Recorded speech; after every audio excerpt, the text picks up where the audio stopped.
against my window, bringing back sweet memories. Hey, window pane, do you remember how sweet it used to be when we was together? Everything.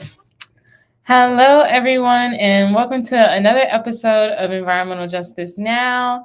My name is Leah Jones, and I am the Education and Organizing Coordinator here at Virginia Interfaith Power and Light. Before we get started today, as usual, I'd like to do a brief land acknowledgement. While we are on a video call and many of us are joining in from different places, we want to remind ourselves that we gather on the unceded land of the indigenous peoples. I'm joining in from so-called Richmond, Virginia, and I am currently located on the land of the Powhatan and Chickahominy peoples. If you are unsure whose land you are on and you would like to find out, you can visit native-land.ca to find out.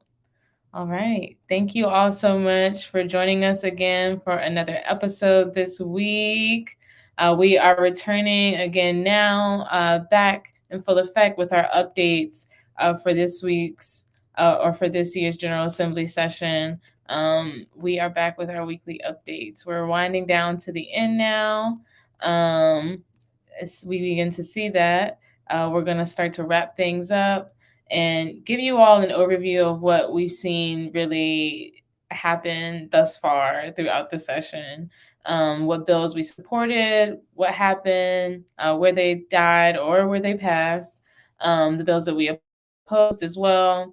And next week, you have to be sure to come back and watch next week's episode to learn more about the implications that we see as a result of this year's General Assembly session. You know, what does it mean after we've seen so much legislation denied or opposed? A lot of things were under attack this GA session. A lot of bills or standards that were put in place previously to protect many of our neighbors. So where are we now? And so that's where that's more on what we'll be discussing next week. But this week we'll just be providing a general brief overview for you all to take it in and I guess summarize this whirlwind that GA has been thus far. So of course, as usual, to help with the GA updates, we have Kadas Cabray. Thanks so much for joining again this week. How are you? It's nice to see you, Leah. It's nice to be here. I'm doing well. I can't, say that I am sad that the session is ending. I'm glad that it ends, and I am excited to kind of really highlight some of the wins that we were able to get, even though it seemed like we had a lot of losses this session. So yeah, I'm excited to be here and give you all a quick rundown of what happened. Awesome. Sounds great. So I'm going to go ahead and get started by talking about the bills that we were supporting this session. So let's just start by talking about the priorities, the bills that fell within the priorities of protecting our Virginians' access to energy, water, and gas utility services. First up, these are our utility bills that we were leading on. The first one was HB 1054, was for disasters or emergencies or disconnection prohibitions during those times of disaster or critical emergencies. Unfortunately, the bill did not make it through the House, and it unfortunately died in the House in the Commerce and Energy Subcommittee number 4. They recommended to lay the bill on the table with 3 in favor and 2 opposed. Our other bill that was about prohibiting utility disconnections was HB 664. This bill specifically was about delaying termination of service for those with serious medical conditions or are more vulnerable populations like the elderly, children, as well as the sick. So this bill also was unfortunately left in the Commerce and Energy Committee in the House shortly after our other utilities bill, HB 1054. So in addition to those bills that we were leading on, we were also leading on a bill that was calling to strengthen environmental justice throughout Virginia cities and counties. This was Bill HB 1267. And HB 1267 was asking that Virginia should allow localities, both cities and counties, to incorporate an increased focus on community health into regular comprehensive planning processes and efforts. And so, unfortunately, once again, this bill was also left at the same time in the same committee, actually. Oh, not in the same committee. I apologize. But on the same day as HB 664, HB 1267, the comprehensive plan bill was left in the committee of cities or county cities and towns. Moving on now to the bills that we supported, calling to protect Virginia's water resources and increase funding towards water infrastructure. The first bill we were supporting within this priority was HB 393. This bill required the state water control board to analyze the economic or social impact on residents and communities that have historically been economically or socially disadvantaged when considering any project or development that would constitute a new or increased discharge of effluent into high quality water. So this bill was left in the House also in the Agriculture, Chesapeake, and Natural Resources Committee. Secondly, within this priority of protecting our water resources, we have Bill HB 250. This bill is about mining and processing of certain minerals and elements to be a work group study. This bill specifically asks for a study on the impacts of copper, zinc, and lead mining on Virginia's waters and places a pause on permitting for metal mining. The bill convened a workshop or was calling to convene a workshop to study the mining and processing of copper, zinc, and lead in the Commonwealth and places a pause on permitting was calling to place a pause on permitting until July 1st, 2024. And this bill also was left in the House in the Committee on Rules or in the Rules Committee. Moving forward now, talking about bills that we were in favor and supporting that actually were able, that were geared towards our energy priorities. This was Bill HB 1288 about ratepayer protection. HB 1288 enabled the State Corporation Commission to set a utility's future rates for its customers based on the future cost of service, empowering regulators to set reasonable rates for customers. Basically, in other words, this bill allowed for utility regulators to do their jobs to protect consumers from unnecessarily high electricity bills. So this bill also was left in the House. And it was left in the Committee on Commerce and Energy. This bill, along with a few others related to energy, specifically about the utility monopoly political contribution ban. These bills we were all in favor of. This is HB 71, SB 45, and SB 568. So all of these bills prohibit public utility monopolies in Virginia from contributing to the political campaigns and committees of the government officials who are tasked with regulating them. So HB 71 was left in the House, did not make it through, and it was left in the Privileges and Elections Committee, while bills SB 45 and SB 568 were passed by indefinitely in Senate Privileges and Elections Committee with 11 in favor and 4 against. Now, moving forward onto some brighter news about the bills that we were supporting this session that actually were able to make it through into the next chamber. These are bills that were related to our priorities based upon advocating for increased autonomy of transit riders. This first bill is HB 142, as well as SB 342. So these bills change from a maximum of 25% to a minimum of 25% the amount of transit ridership incentive program, also known as TRIP funds, to be used to support the establishment of programs to reduce the impact of fares on low-income individuals. These bills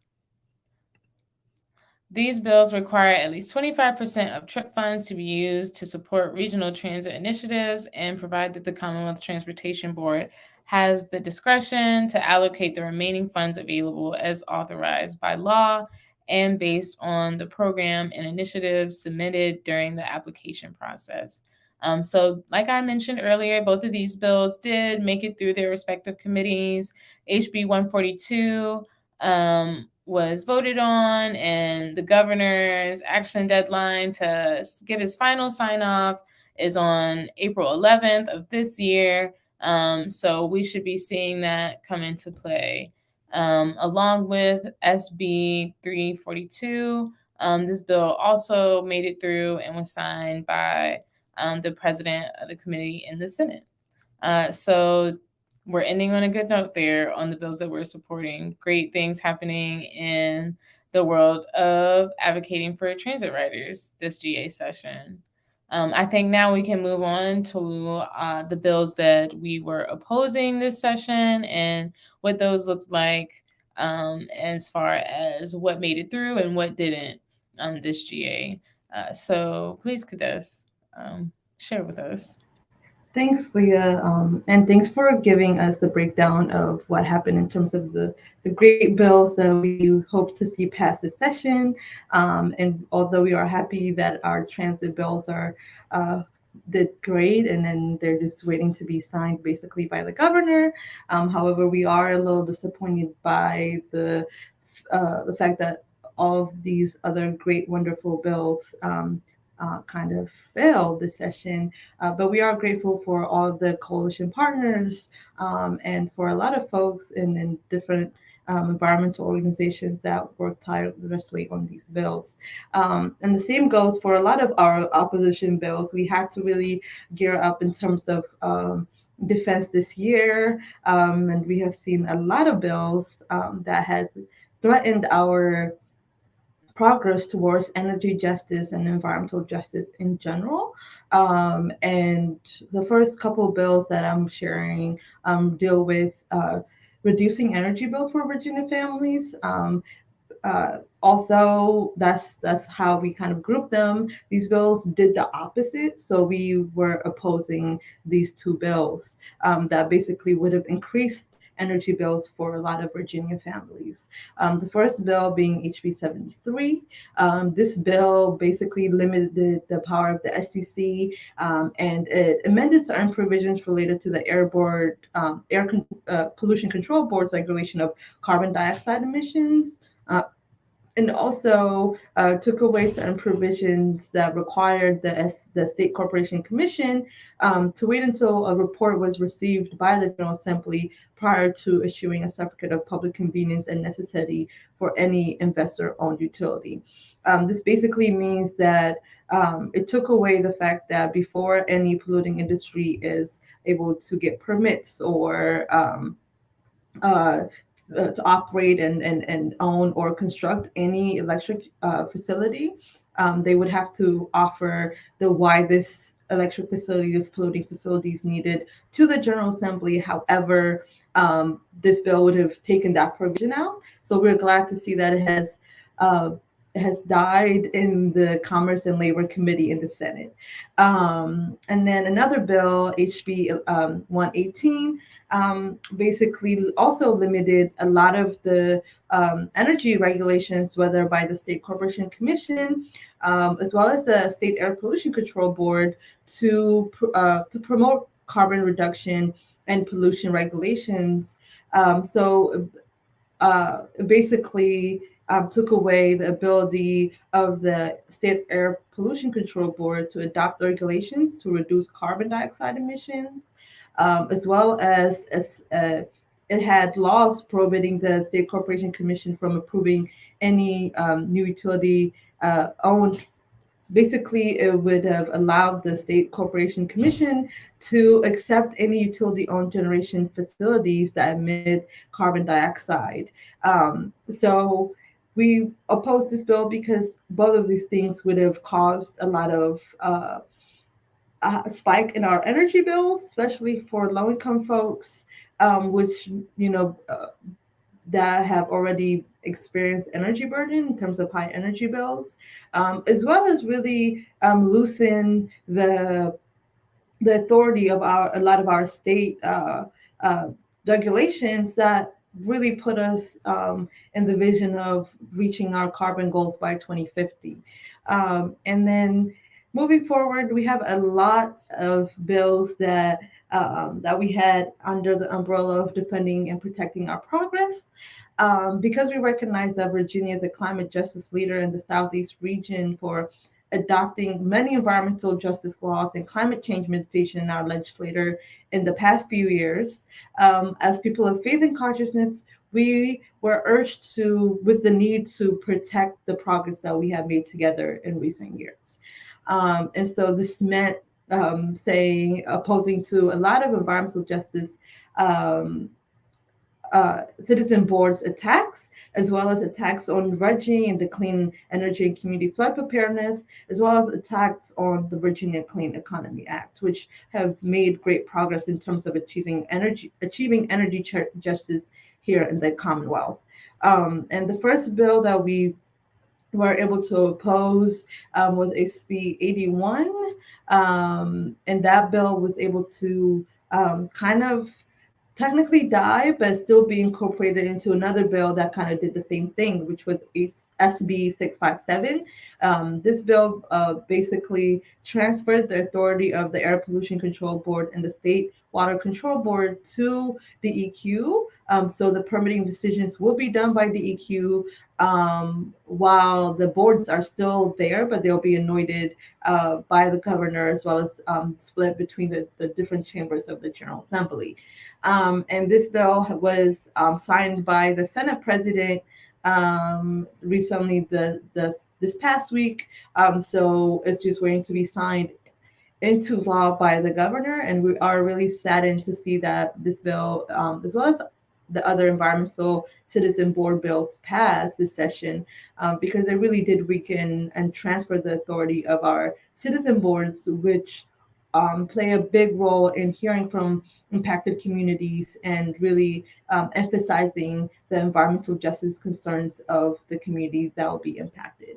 Um, and in the same note, another bill that technically passed, but is still kind of in conference, which means that the way it was written originally doesn't meet the requirements of the second chamber it went to, is HB 1261. This also repealed the State Environmental Citizen Board's authority and transferred that authority to the EQ, and still similar to SB 657, split the makeup of this board between the governor and the Speaker of the House and the different chambers, and the President of the Senate. So this bill is now being started in the House, and once it got to the Senate passed the bill with a substitute, but that substitute wasn't agreed to in the House. So the Senate has requested a conference committee. And so the conference committees in the House is appointed by delegates Bloxham, Webner, and Keene, while the Senate conference appointees are Senator Lewis, Senator Mason, and Senator Sutherland. So we are hoping that this conference will give the bill kind of more a better language in terms of really giving back the power of the Environmental Citizen Board. So we know, but however, we really don't have a lot of hopes for it, since we have seen how SB 657 has passed easily. Um, Other bills that we were looking at in terms of defending our progress for the Clean Energy and Community Flood Preparedness Act and securing our participation in the Regional Green Gas Initiative, RGGI. It were a couple of bills, three bills. The first one, HB 1301, basically repealed the act, and we are super happy that the Senate recognize the damage it would cause to our communities as Virginia is already experiencing a lot of flooding. So this bill was passed indefinitely by the Senate Agriculture, Conservation, and Natural Resources Committee by 8 yes votes and 7 no's. So we are really glad that this bill was able to die in such a close call because it would have repealed our participation from RGGI. Another bill that kind of played and tweaked around with our participation in the RGGI program is HB 892.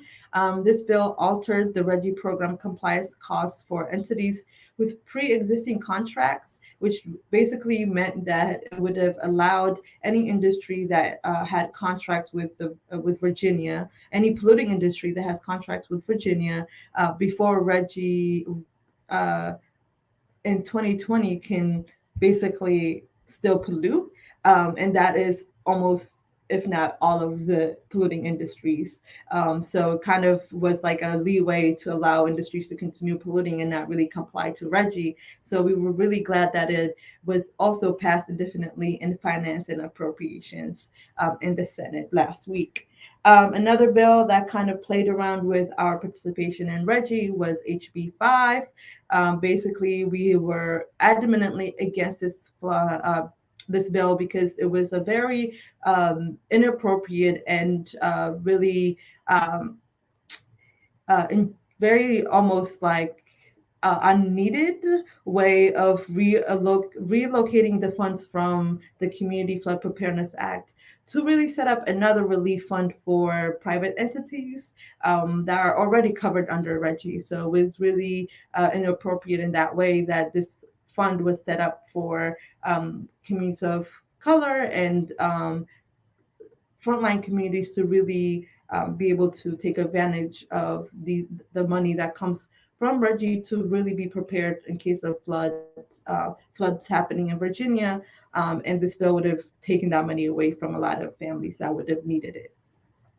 And we have seen a lot of bills also tampering with our newly passed Virginia Clean Economy Act, and one of them were HB 74. We were able to defeat this bill in Commerce and Labor in the Senate.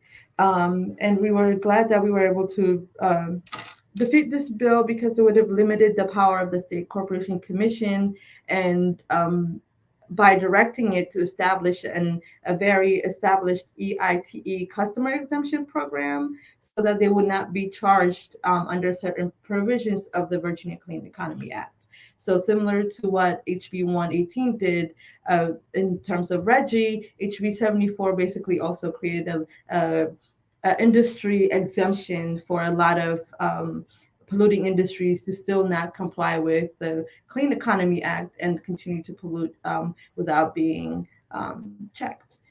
Another bill that we were opposing were HB 657. Basically said that waste coal should be studied here in Virginia. The use of waste coal should be studied here in Virginia so that we can potentially use it for electricity generation. But we are really trying to stay away from coal and really recognize that coal is the past and we are trying to move towards renewables as part of our Clean Economy Act goals and visions. So this bill would have definitely set us back in terms of identifying or trying to identify coal as something that is in good use for the public while we know it is not. Another bill that we watched out for was HB 894. Basically suggested that it repealed certain environmental justice reporting requirements from the Virginia Clean Economy Act. Also suggested that one of the big coal power plants in Virginia, the Virginia City Hybrid Energy Center, which is a coal power plant in Wise County, Virginia, should not be closed from the mandatory retirement dates in the Virginia Clean Economy Act. So and it also argued that nuclear development should be encouraged in the Commonwealth, and those are both. While we're trying to move towards renewables, this bill kind of sets us back by still allowing coal generation and nuclear generation here in the Commonwealth. And the last bill that we were adamantly watching out for were HB 1257. Basically, it undermines the Virginia Clean Economy goals by prohibiting public entities from banning natural gas from their buildings. So this basically will slow down the transition to clean energy because we should encourage clean, green buildings, LED certified buildings for as we're continuing to build here in the Commonwealth. So all of the bills except for HB 74 were able to pass and in our in-state conferences to be able to kind of determine the final language of the bill. So HB 657 and HB 894 and HB 1257 have passed both chambers, however, are in conferences to be really decided on their language. So those are our updates. I feel like we did great in terms of really gearing up and defending our progress, since we did defend a lot of bad bills. However, there's still a couple that passed under the cracks. A lot of them being attacks on the Clean Economy Act and our recognition that we should move away from coal, and a lot of and a couple of bills that passed that will really limit the power of our environmental citizen boards, limiting citizen participation and citizen input and environmental justice concerns from permitting decisions. Um, so yeah, that's basically what has happened in terms of defending our progress, and we'll really tell you the implication of what these bills mean, or the bills that passed will mean on our show next week, like Lee mentioned. Exactly. Thanks so much, Kadaz, for getting us through and giving us the rundown. I know it's a lot to take in, so please be sure, as usual, to feel free and replay the video, visit our resources, visit our GA website this year for 2022, and take a look yourself, and where you can get the full rundown of everything that we just mentioned, in addition to a few more bills that we weren't able to touch on the show this week for time reasons. But with that being said, thank you all so much who have been taking actions with us and been involved this GA session with us. It has been amazing, and your participation is not for naught. It doesn't go unnoticed. And like Des mentioned, we have had a lot of progress, especially when we think about defending the progress that we have made thus far.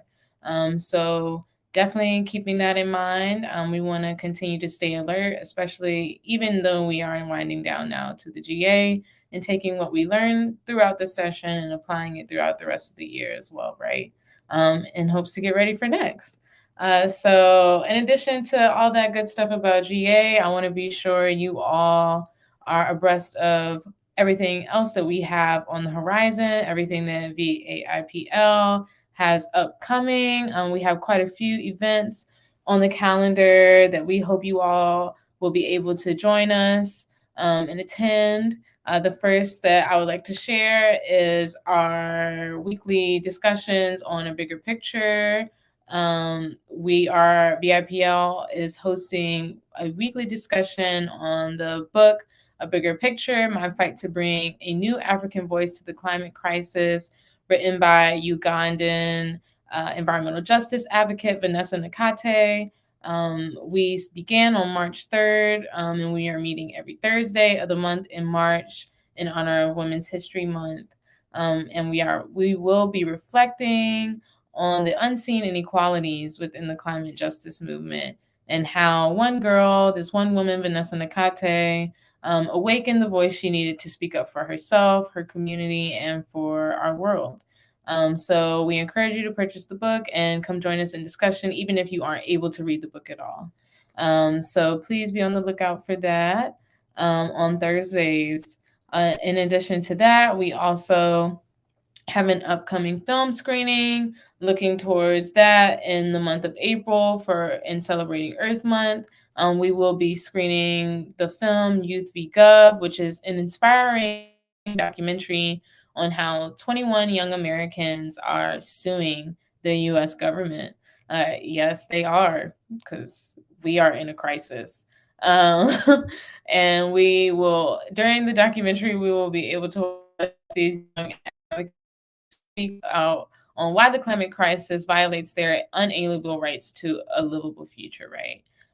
Kind of hinting back to what we were just talking about last week with the IPCC report, right?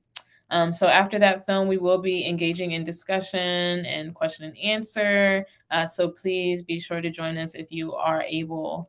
Lastly, just wanted to share with you all, in case you did not know, we do have resources available this year for the Lent season as well as the Ramadan season. We have a Lenten creation care calendar available that is also available, really available in English and Spanish as well. So please feel free to download either of those versions or both. In addition to our Lenten calendar, we also have a Ramadan creation care calendar as well, for you all to share with your faith communities. So please check out those resources if you are able to and are interested. They are filled with all different sorts of prayers, meditations, resources, tips, all sorts of things to keep in mind throughout the season. Last announcement is we are also hiring a transportation outreach coordinator here at VIPL. We are on the lookout for an energetic organizer who is passionate about environmental justice in order to lead our transportation campaign. We're highly collaborative and working to overcome the climate crisis, so please be sure to check that out as well. Or as well as share it with others who may be interested or who may be looking for a position. Thank you all so much for everything this week and for the weeks before. We hope to see you next. And with a bit more discussion once again about the bills that we encountered this GA session, deeper conversation about where we are legislatively, where we stand in terms of dynamics legislatively, along with the various challenges, wins, and losses that we've encountered throughout this session. So thank you all so much, and we'll see you next week. Bye.